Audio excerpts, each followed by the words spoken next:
Така, тук сме с Ръсел Макгрегор, който е диригент на Ръсел Макгрегор и Йохан Штраус ансамбъл в комплекс Сила, броени минути преди да почне виенският концерт Vienna Magic. Hello, Russell. Welcome to Bulgaria. Thank you very much. Thank you. So, разкажете ни повече за оркестъра и изобщо за концерта Vienna Magic. Tell us a little bit more about the orchestra and in general about the concert Vienna Magic. Well, the orchestra is made up of musicians from the Bruckner Orchestra in Austria. It's the second biggest orchestra in Austria after the Vienna Philharmonic.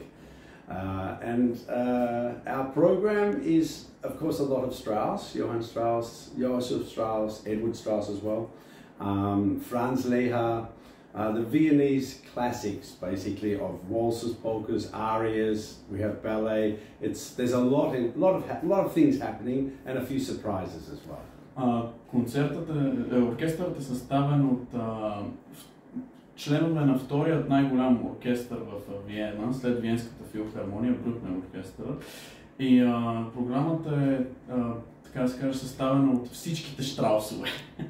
И освен това има Франц Лехар, най-различни опери, включително има и балет и още няколко изненади. Да. А когато трябва да избираш творчеството на кой композитор да представиш в днешно време, как изобщо се спираш? Има толкова много гении от едно време, които са творили, писали музика. Как правиш този изключително труден, лично за мен, избор? Да избереш в случая Штраус. When you have to make the choice of which composer to put, which composer's pieces to use in a concert, how do you make that decision when there are so many genius, of course, composers of the past and so many different kinds of music? How do you make that final decision, that very difficult decision to stop at this exact composer? Well, it's not necessarily just the composer, it's more the composition that we would maybe stop at. But because we have been coming to Romania and Bulgaria now for a few years in a row, we always look to see that we don't repeat pieces of music. That is the first thing. And you make the program starting with maybe a march or an overture and a waltz, and you try and build the momentum of the program this direction. So with energy in the pieces, coming towards the end of the program. So it's more that actually, just programming the energy through the pieces, yeah, and something that we haven't played maybe before. Не е задължително да избереш композитора на първо място, ами избираш композицията пред композитора. Това е първото нещо. И така да се каже, начинът, по който изграждаш програмата е, започваш, например, с марш или с увертюра, след което градиш към валсове и се опитваш да изградиш някакъв моментум, който моментум да се превърне в някаква енергия и енергията да... I missed the last bit. That's really just building the energy to the high point. Да изградиш енергията просто до най-високата точка, до някакъв, просто до някакъв върховен пункт на енергия. И все пак, ето, ще бъде представена музиката на Йохан Штраус. Той евентуално ваш любимец ли е? Каква е неговата сила спрямо музиката на другите композитори от неговото време? And despite that, here we are, and we're presenting the music of Strauss. Yeah. So, is he one of your favorites? Is he sort of one of the most important composers of his time? Why is it exactly Strauss? Well, definitely. He was the first pop musician. There's no question about this. He used to play for 100,000 people in Boston. He went with a ship with his family over there. He toured all over Europe. He was in Russia every summer for 10 years, composing, living there, and then all of a sudden also through the whole of Europe. So he was really so famous, and everybody wanted to have him. And his music is just amazing, as we all know. But his brothers also, we can't forget his brothers. Joseph and Edward. Yes. Той определено, той е първият поп-музикант. Той качвал се с цялото си семейство на кораба и са отивали в Бостън, където са правили концерти пред 100 000 човека, прекарал е 10 години в Русия. И така да се каже, той е наистина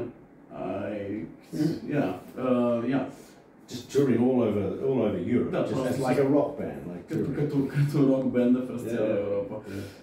And also being greeted by all of the royalty all over Europe. И също така е посрещан от всичките кралски особи в Европа с неговата музика.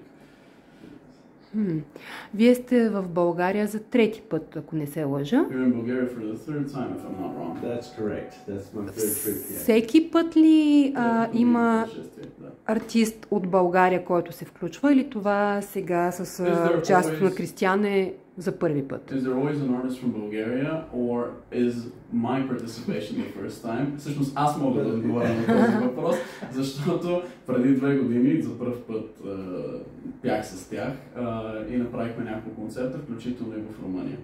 We always like to use local talent as well wherever we go. So we have had either Christian has sung with us, or we have had dancers.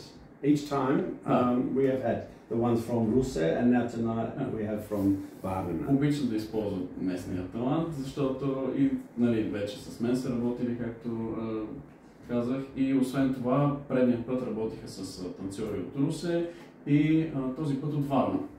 Предполагам, че тези международни колаборации между артисти от различни държави са, как да го кажа, изкуството е обединяващия фактор и предполагам, че спомагат за единство в света между различните артисти, вместо разделение и всеки да си бъде конкуренция един на друг. I suppose that this kind of international collaboration between like the artists, it kind of helps unite us as one in sort of one in culture, so to say. Definitely. And I think, as we know, music is the universal language. Определено и както всички знаем, нали, музиката е универсалният език. It doesn't matter where you play, in whatever country, you don't speak the language, but you can communicate and you can communicate with the audience. Няма значение къде свириш, няма значение на какъв език, можеш да комуникираш с публиката само чрез музиката.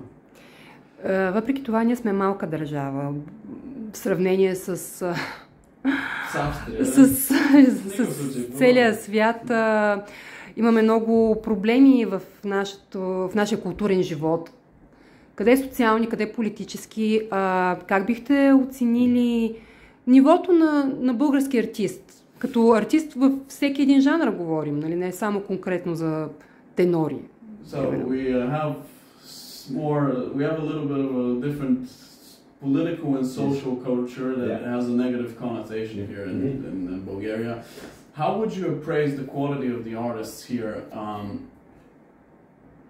not just in music, just in general, the quality of artistry in Bulgaria? I can probably only speak I know from composers, I know Bulgarian composers that I have worked with, and also back in Vienna, and I have very... Може да говори най-основно нали, за композитори, с които е работил, познава български композитори, с които е работил в Виена. But of course, musicians, I know many of my colleagues in Vienna, they are magnificent musicians from Bulgaria, from Plovdiv. I have 3 very good friends who are back in Vienna, and но разбира се, мога да говоря за музиканти специфично, защото много от колегите ми в Виена са българи. Имам 3 приятели в Виена, които са музиканти. And what I'm learning also on these tours is that how much the dance, how important dance and the tradition of dancing is in this country, which I didn't know before, you know. And working with dancers, I'm seeing this, and also now with theatres that we are performing in, the actors, I'm starting to ask, who are these people? Who were they? Who were they? And I'm finding out. So I'm still learning. So you have a very rich and very good culture. И нещо, което разбираме колко е важен танцът в тази култура. Нали, обикаляйки различните театри, различните места, научавам за различни танцове, за различни танцори, за различни актьори и за най-различни хора. И имате много добра и богата култура в този аспект. Ами за финал ще ви помоля и вие да направите едно коледно пожелание за нашата аудитория. As a final message to the Bulgarian audience, if you can make a holiday wish. Of course. Look, I wish everybody a very Merry Christmas. and a very safe and happy new year as well, and all the best for 2025. It's also a very big year for Bulgaria, of course, from the 1st of January. I know this, and I look forward to seeing you. If you're not here tonight in the concert, I'll see you next year. So, good luck. Пожелава така весели празници на българската публика, весела Коледа и една безопасна нова година. Знае, че е така голям момент за нас на 1 януари и че имаме повод за празнуване. И what was the ending there? And just good luck for 2025 and see you next year. Разбира се, късмет за 2025 година и ако тази година не сте тук, до година ще ви видим отново. Thank you very much. Merci.